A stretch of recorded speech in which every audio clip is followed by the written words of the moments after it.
From nearly no hit to a remarkable comeback victory, the New York Mets just won themselves one heck of a series.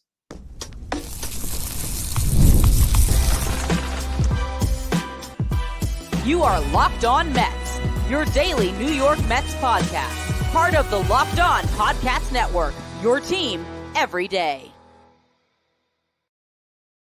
Hello to all you amazing Mets fans. You're watching Locked On Mets, the POSTCAST.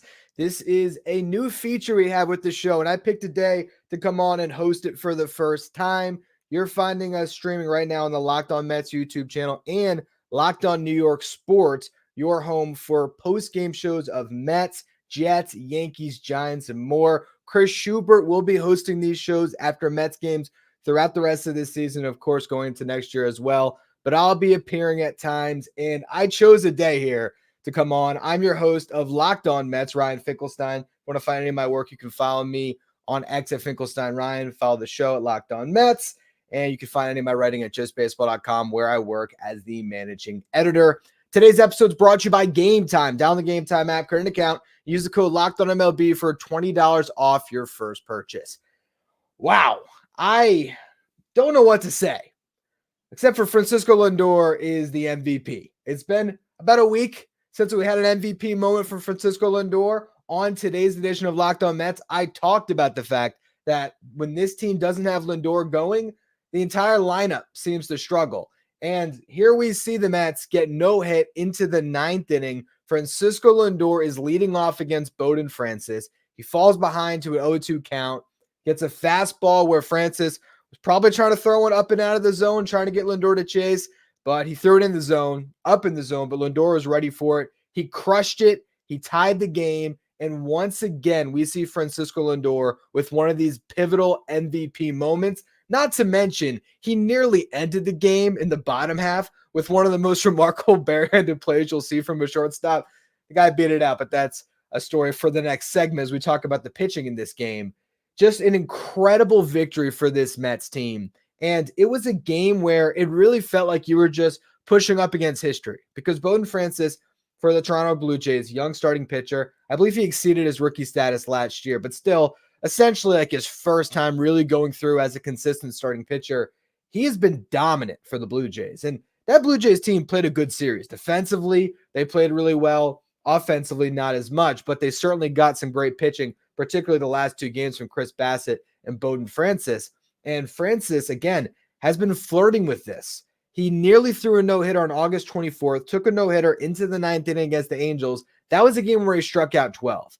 This time, he only struck out one, but it sort of just felt like this game that it was setting up for your typical no-hitter. The sixth inning, Harrison Bader leads things off, hits one almost, off the wall, and Davis Schneider makes a leaping catch into the fence, and that's your typical no-hitter moment, right? Every no-hitter is supposed to have that remarkable catch. We saw that. After that hit by Bader, Francisco Lindor comes up, scorches a line drive at 99 miles per hour right at Vladimir Guerrero Jr., just right at him. So again, the Mets are hitting the ball hard. Even though Bowden Francis was great in this game, again, only one strikeout. The Mets hit the ball at 89 miles per hour 15 times. So it's not like they weren't seeing him at all. It's not like they weren't having some good at-bats against him, but it was just one of those games where it felt like history was insurmountable. It really did. I was fully expecting Bowden Francis to finish it off, especially after the eighth inning. Again, one of those tropes of what needs to happen for a no-hitter. Here you have a young pitcher at 102 pitches, and in today's game, you're playing that whole, conversation out of, all right, is he going to end up getting the chance at it? He's through 7 and 102 pitches. The bullpen was up in the seventh inning. Are they going to let him pitch the eighth? All right, no one's up. He's going out there for the eighth. And then you see the first two batters in that eighth inning for the New York Mets each swing at the first pitch. It was Starling Marte and Francisco Alvarez. They each swing at the first pitch, get out. Jesse Winker comes on as a pinch hitter. And again, more of this narrative building. He pinch hits for Harrison Bader, who nearly got the only hit in the game. And Davis Schneider was pulled for defense, as Gary Cohen pointed out on the broadcast. So in that same inning, you had the guy that made the remarkable catch that would have gone down in history and the guy that hit the ball, both pulled. Jesse Winker gets out. So again, it was just one of those games where I really thought that the Mets were going to lose 1-0. And I was going to make the argument of, you know what? It was just a game where the baseball gods were against the Mets, and the Blue Jays were going to win that game because Bowden Francis has been working to a no-hitter. Over his last 43 innings pitched now, including this start, he has given up 13 hits. His last start against the Phillies, he gave up 6. So think about that. That's 6 starts where the guy's given up, if you eliminate the last one, or 5 starts where he's given up 7 hits, whatever it is. He has been a remarkable pitcher for this Blue Jays team, and it was right there for him. But Francisco Lindor has the moment, and I will say there was part of me that thought about it when it got through 7. Not after the 8th inning. The way the 8th inning went, I was like, all right, it's going to be a no-hitter. But going into that 8th inning, there was part of me when he was at 102 pitches that thought it was a good thing for the New York Mets, because a fresh arm out of the bullpen probably has a better chance to complete that no-hitter. Guys, over 100 pitches, doesn't get to do that often. I thought that there would be an opportunity in that 8th inning for the Mets to grind out some at-bats and take the lead in that 8th because they were trailing 1-0 for some time. Again, in the next segment, we'll talk about Sean Manaea's performance.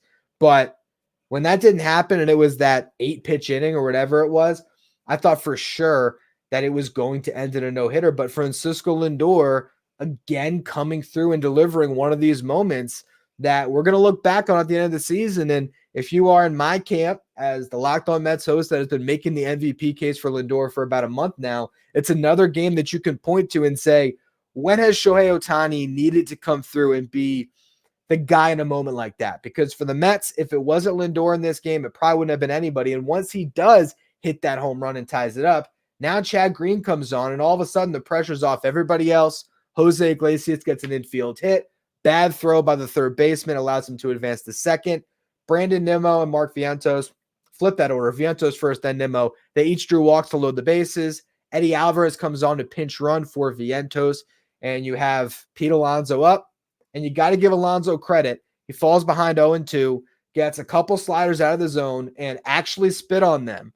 He took those pitches he's been striking out on, gets himself to an even count, hits a ball deep enough to get a sacrifice fly. Then JD Martinez comes out. He has a great at-bat. He draws a walk to load the bases again. Starling Marte, good enough at-bat. Hits a fly ball to shallow right, but with Eddie Alvarez's speed at third base, it was going to be a really tough play. Throw came out the line anyway, and the Mets all of a sudden had a comfortable lead. The Blue Jays go to the bullpen again, bring out Genesis Cabrera, and Francisco Alvarez puts the cherry on top of the incredible ice cream sundae that was that 9th inning. It's a 3-run homer on the first pitch, breaks that game wide open, and the Mets have a 6-run inning. They find their way to one of the more remarkable victories of the season. So just a crazy win for this team, and now you carry that momentum into an off day, which is great. Then you have a big series in Philadelphia. So I think this was a really, really incredible win for this team that makes you believe that they're going to end up playing in the playoffs this season. We're going to talk about the impact of the game in the final segment today as it carries forward. But before we get into that, I want to talk about Sean Manaea because his performance should not go overlooked. He was once again sensational. So we'll touch on the pitching side of this game in just a minute. First, though, quick word from our sponsors. Today's episode is brought to you by Game Time. This is it. Next week is the final homestand of the season. You got to get out to Citi Field and support this Mets team because it is going to be an environment to be in for these playoff games played in September. You want to be there, and Game Time is the fast and easy way to buy tickets for all the sports, music, comedy, and theater events near you. They also have their Game Time Picks feature. So this is going to filter out the fluff and show you only incredible deals on great seats so you don't have to waste your time searching through thousands of tickets. And I know personally, when I go to a Mets game, I'm not buying my ticket until I'm about to walk into the ballpark because Game Time makes it that easy, and they're the place to go for last-minute tickets. So I can scroll through my Game Time picks, find seats that I love in a minute. I'm checked out. The tickets are delivered to my phone. I'm in the ballpark. If you want to go to a Mets game down the stretch or any live event near you, download the Game Time app, create an account, and use the code LOCKEDONMLB for $20 off your first purchase. Terms apply. Again, create an account, Redeem the code Locked On MLB for $20 off. Download Game Time today. What time is it? It's game time. Let's talk a little bit about Sean Manaea. And also, if you are an everyday listener to the show, make sure you become a Locked On Mets insider. This is our texting service. We get updates from me anytime news breaks on the Mets. You can ask me questions anytime. Get the lineup graphics sent to your phone each day. You can take part in our Locked On Mets signed photo giveaways. If you're going to be Locked On Mets insider, you can find the link in your episode description or go to subtext.com/LockedOnMets. All right, so Sean Manaea gets overlooked in this game because Bowden Francis takes a no-hitter into the ninth inning. But Manaea was matching him at every turn, really only had one bad inning, and that was in the fourth, where he gives up a pair of base hits to lead things off to Vladimir Guerrero Jr. and Ernie Clement. He then walks the bases loaded. So bases loaded, nobody out in a 0-0 game. Could have gotten really bad. He gets a ground ball to Mark Vientos, and Vientos made a great play on that ball. Backhand, comes across the bag, gets the force out at third. With his cannon of an arm, he nearly throws out the runner at first for a double play, but does not get that runner. That does take some of the pressure off Manaea, though. You know, third base open. He gets a big strikeout, gets a pop-up, gets out of that inning. And from that point on, he retired 10 straight batters, really carrying himself all the way into the seventh inning, where he got a couple of outs, but walked a few. So ultimately for Sean Manaea, he goes 6 2/3, allows 3 hits, walks 4, strikes out 8, gives up just that 1 run. He also went to a season high of 109 pitches. And I'll tell you what, I've talked about this on my show a lot lately. The Mets are going to ride Sean Manaea as their ace down the stretch. I think Luis Severino is certainly going to get a playoff start if the Mets get there. David Peterson probably as well. But they don't have the importance of Sean Manaea, and I don't think they have the confidence or the Mets don't have the confidence in them that they do in Manaea. They have been setting him up to pitch on regular rest. And so what that means from, the tea leaves I'm reading is you should see Sean Manaea pitch again on Monday to start out their next homestand. That would set him up to pitch on Saturday against the Phillies, and then he can turn right back around, pitch game 3 of that critical series against the Atlanta Braves. And it's those 3 games that Sean Manaea is going to pitch that you have to win. He has been so good lately, and the Mets just seem to win when he's on the mound. He has now pitched into the 7th inning in his last 6 starts. His last 2, he hasn't gotten that final out of the 7th, but he has done a great job getting right on the doorstep of it. And he has pitched into the 7th inning 8 of his last 9 starts. So 6 of those, he actually completed all 7. It's just an incredible, command of the strikes in that we're saying. Yes, he did walk 4 guys in the game today, but overall, the ability to walk a batter and then go right back and attack the next hitter, and to know that your stuff is going to play. I think that's the thing about Sean Manaea right now. He has all the confidence in the world that his stuff is good. And that has come from really 2 years of work for Sean Manaea. This is a guy that was, I don't want to say falling out of baseball, because he certainly wasn't, but more a guy that was falling out of being a consistent starting pitcher that you knew was going to be there each year. Last season with the Padres, he was more of a swingman, pitched out of the bullpen, but it was a progression to get there. With the A's, there was a long period of time where he was just a guy that you penciled into your rotation, hand the ball every 5th day. You knew he was going to be out there. And then as his career went on and some of the results weren't there, he became more of a 5th starter and then eventually that swingman. But Sean Manaea worked at Driveline a couple of years ago at the beginning of last season, I think the offseason leading into 2023, started adding some velocity to his fastball, doing training that he had never done previously in his career. Some of those results showed up last season, but now the Mets are taking full advantage of them, and you're seeing the fruits of just a long run of continuing to develop as a pitcher. They showed some video during the broadcast today of how Sean Manaea, when he warms up for games, has the catcher warm up. If you look at a bullpen in a big league ballpark, there's like 3 mounds. He has them.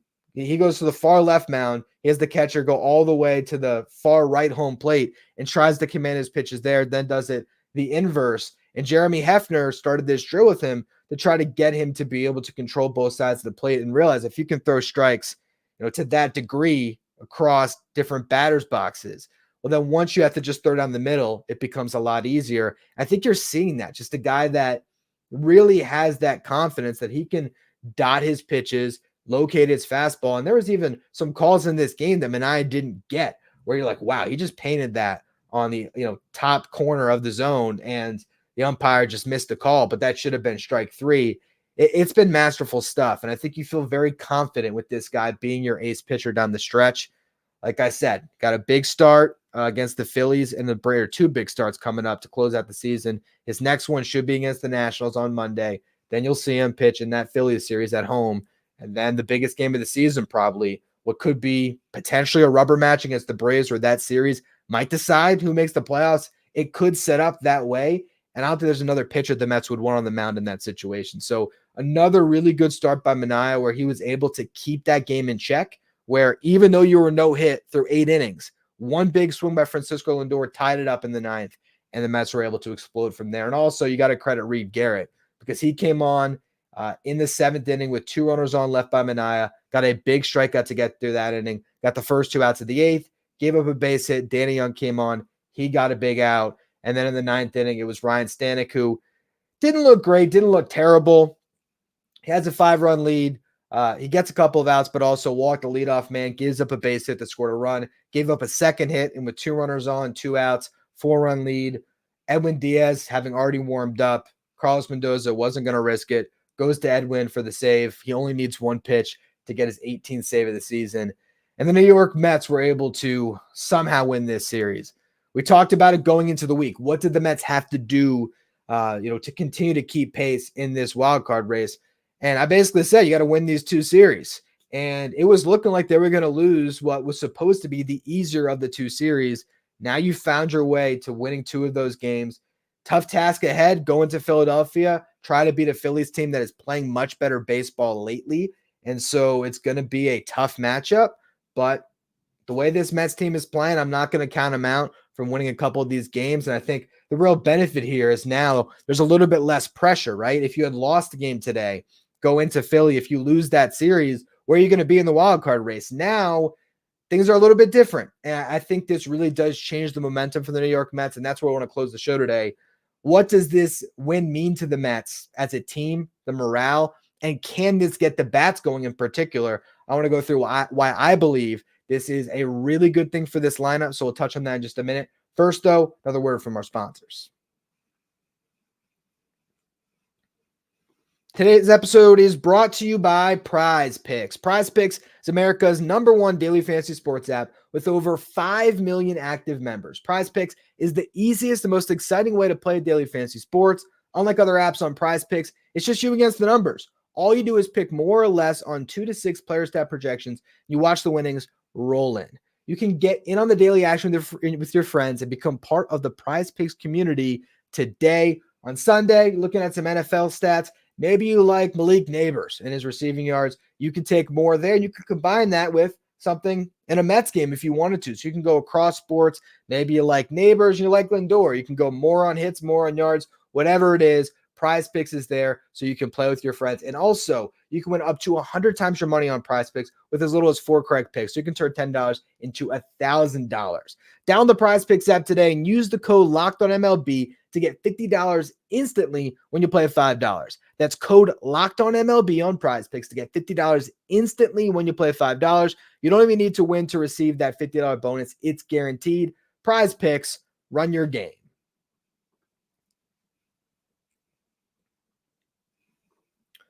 So the New York Mets had the benefit of being the early game today, so we don't know what's going to happen yet with the Atlanta Braves. They're playing a rubber match themselves against the Washington Nationals.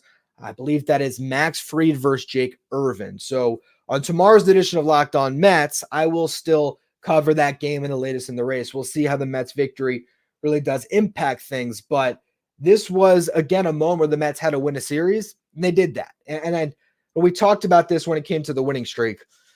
By going on and reeling off 9 straight wins, the Mets got themselves back into a playoff position. And so now they are once again in the spot where it's just about winning series.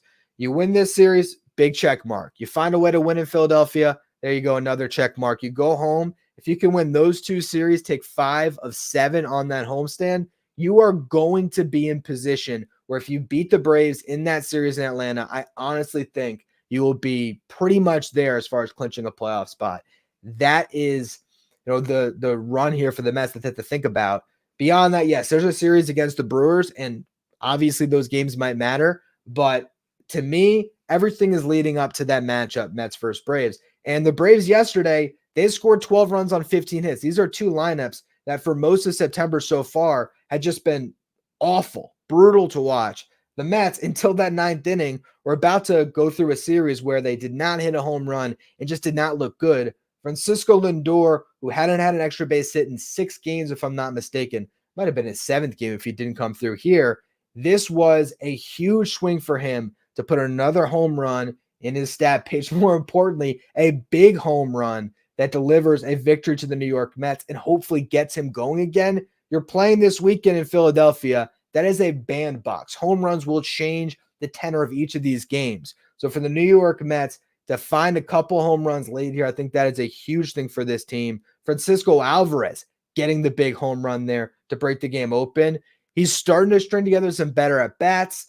You're seeing him ground out still and get out, but when Francisco Alvarez was grounding out 2 weeks ago, he was rolling it over. Today, grounded out to the shortstop, hit the ball on the ground really hard. And it's a little thing. It's not something that you're going to ooh and ah over, but at the same time, it does show a little bit of a better approach. It does show that he's squaring up the baseball a little bit more, and it could lead to better things. And then here you go. He gets a fastball down the middle first pitch and is looking for it, crushes a 3-run homer. So getting Alvarez going, that could be huge. The thing about this Mets lineup that we've liked all season talking about this team is the fact that it's so ignitable.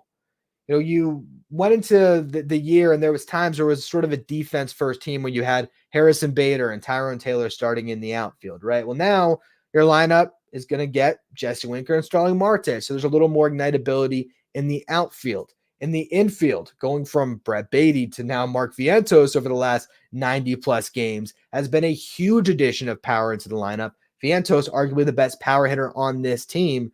Him or Lindor lately, because Lindor's been on a heater in the second half with the home runs, and that was a big one today. But again, there's just more options, and you still have Brandon Nimmo, Pete Alonso, and JD Martinez that have done it for their careers. And we haven't seen it lately. For Nimmo and Martinez, they haven't really been hot since June. For Alonso, he's had his home run stretches, but he's also looked terrible in a lot of these at-bats. Big at-bat for Pete today to look at a couple sliders outside of the zone, get himself into hitter's count. If nothing else, if he just starts guessing right a little bit more, that's going to be good for the Mets, because at times lately, it just feels like he's always guessing wrong. When he's guessing he's going to get the slider outside of the zone, it's a fastball on the black and he strikes out looking. When he's guessing it's going to be a pitch he can handle in the zone, it's a slider away and he swings through it. Today, to go into that situation where a run is all you need, you got no outs, bases loaded, opportunity, you just got to get the ball into the outfield. He did his job as one of the best run producers in baseball throughout his career. He has that in him, and you just need all of these guys to step up down the stretch. So to see Pete come through in this game, to see Lindor, Alvarez, those were all good signs. Brandon Nimmo hit another couple balls on the screws. So I still think he's trending in the right direction, even though the results haven't been there. And man, that's been the season for Brandon Nimmo. If there's a guy that's hit into more bad luck this year than Nimmo on the Mets, I don't know who it is. I mean, maybe Lindor in the early parts of the season, but those hits started to fall for Lindor. Nimmo, it's just been a constant thing where he's the guy that hits line drives right at people. But some of those line drives went away in the tail end of July, pretty much all of August. So now you're seeing him hit these foul ball home runs or drive line drives right at the outfielders. Hopefully some of those start to find gaps, because if the Mets for their final 2+ weeks here get Brandon Nimmo, Pete Alonso, JD Martinez firing on all cylinders with the still present threats of course, Lindor, Vientos, Winker, this lineup still has it in them to go off. It just hasn't happened in some time. So to get no hit and then break out for 6 runs, that's the type of turn in momentum that can carry over, particularly when you have an off day to sort of sit on it. And then you go into a series against the Phillies, where that's going to be as much of a playoff environment as you're going to find in the regular season. 2 hated rivals. Phillies have a magic number they're chasing, and the Mets are one of the teams standing in the way of them finally clinching this division. First division since what? 11, if I'm not mistaken, off the top of my head. So they got a ton to play for. The Mets, obviously, every loss is one game closer to being eliminated. Every win gets you closer to your own magic number of making it to the playoffs, and that's not going to be decided till probably the final weekend of the season. So this is going to be a fun series this weekend to cover. I think the Mets can carry the momentum from this game, bring it into that series in that environment, and maybe the bats start to hit. That's the hope, at least. But honestly, before the turnaround happened in that ninth inning, I was going to come on this show and say that I thought getting no hit was almost a good thing. And here's why I say that. I know that sounds crazy, but to me, watching the Mets at bats in that game, the way they were still putting bat on ball and they weren't striking out, I felt like they were just knocking on the doorstep the whole game. And obviously they eventually break through. But I almost felt like if it was obviously a plane flight like this is better, but a flight where they come off of a series loss, they might have had a chip on their shoulder anyway going into the next one. So I really do have confidence in this team to find their way through the rest of this season and just make it to October. There's been so much leading up to this, from Lindor's performance as an MVP candidate to Sean Manaea's breakout as a guy that's going to get some down ballot Cy Young votes. I don't think he's going to finish top 5, but is Sean Manaea going to have a little mark on his baseball reference page that says like Cy Young 7? Potentially. I mean, he really has pitched well. He's going to get the chance to show that a couple more times.